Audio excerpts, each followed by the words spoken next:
Cycling the Loire, this is the last part 3, and it goes from Saumur to Orléans. But before we got back to Orléans, from the caves of Saumur we passed through Tours, Amboise, Blois and Beaugency. Cheveux comme la nuit, visage si blanc. And we finished part 2 at these caves just to the east of Saumur, and they were a real highlight of the whole Loire trip for us, not to be missed. Elle porte des vêtements anciens, c'est une geisha. Week 3 for us started in some serious sunshine. It was a total delight, and to be honest, rather typical.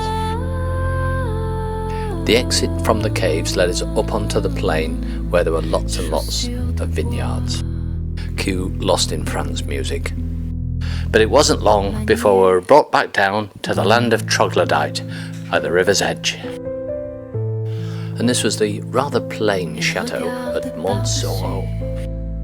Son éventail, pas délicat, tourne les têtes.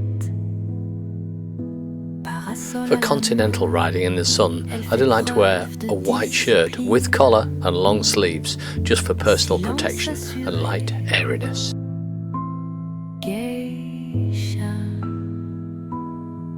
The girls spotted a rather grand chateau at the end of this long road, so we made a quick detour down, and it turned out to be Chateau de Ussé.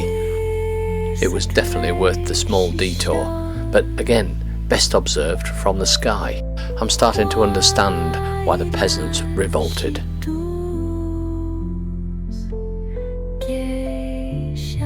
At Brehemont, we happened to cross this quite infamous bike shop. It was well worth a visit inside.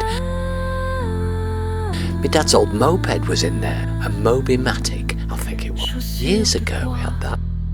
On to the next coffee and cake stop at Villandry, which is where the most famous of all the chateaux is, and this one stands out because of its gardens, not surprisingly. What was of interest to me as well were these surveyors' datums along the way.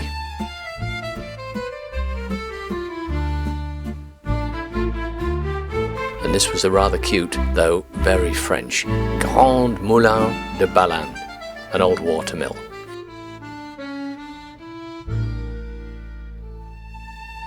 Next stop, the city of Tours.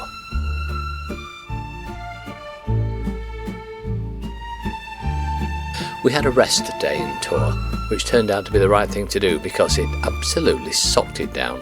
Wouldn't have been much fun pedalling along in this. To be honest, it wasn't much fun eating outside in it either. Very interesting place though, Tours, definitely worth a stop. There are little bits of architecture kicking about all over the place. The rain carried on a wee bit for the next day, and of course as soon as you get rain, you get punctures, for some reason. The air stayed in, the sun came out, we were soon on our way again. It was ace. Although Ray ground to a halt again. Another small pinprick. Oh, that lad lets anything stop him. Next stop, Amboise, and it seemed the rain hadn't quite finished with us yet.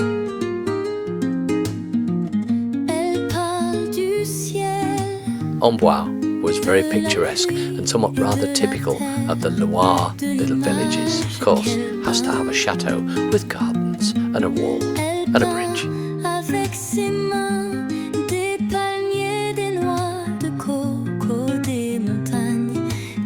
La Loire à vélo is a fabulous ride, even for the bits you can't plan ahead for, the bits that you don't expect to see. And what this place was. And just when you think there's no cover from the sun, all of a sudden there's a lady with shade and a glass of Chardonnay. The Loire ride didn't turn out quite how we expected it to. Somewhat different, we weren't quite as close to the river as we thought we would be, but it was really, really fabulous. Blois was a real delight. And would you believe this place was a college of magic, instigated originally by Robert Houdin, father of modern prestidigitation. And don't forget Joan of Arc was here. As was our Mandy. Oops.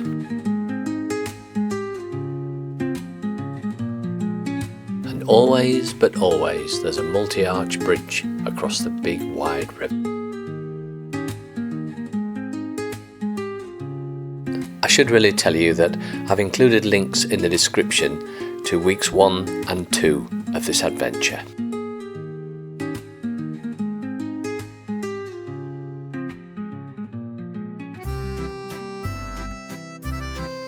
It seems Ray likes his glasses of wine the same size as he likes his punctures. Huge!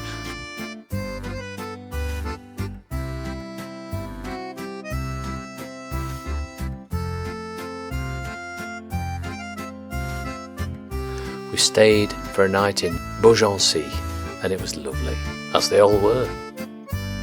And Beaugency too had ye typical multi-arch stone-built bridge.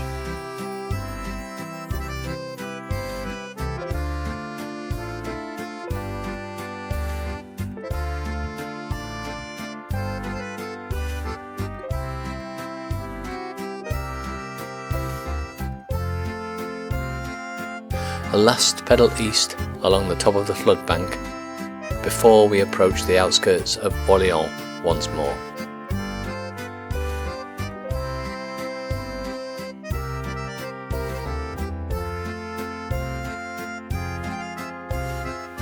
Back to the car park, strip and pack. The bikes, that is, not. Thanks once more for watching, everybody. Where shall we go next?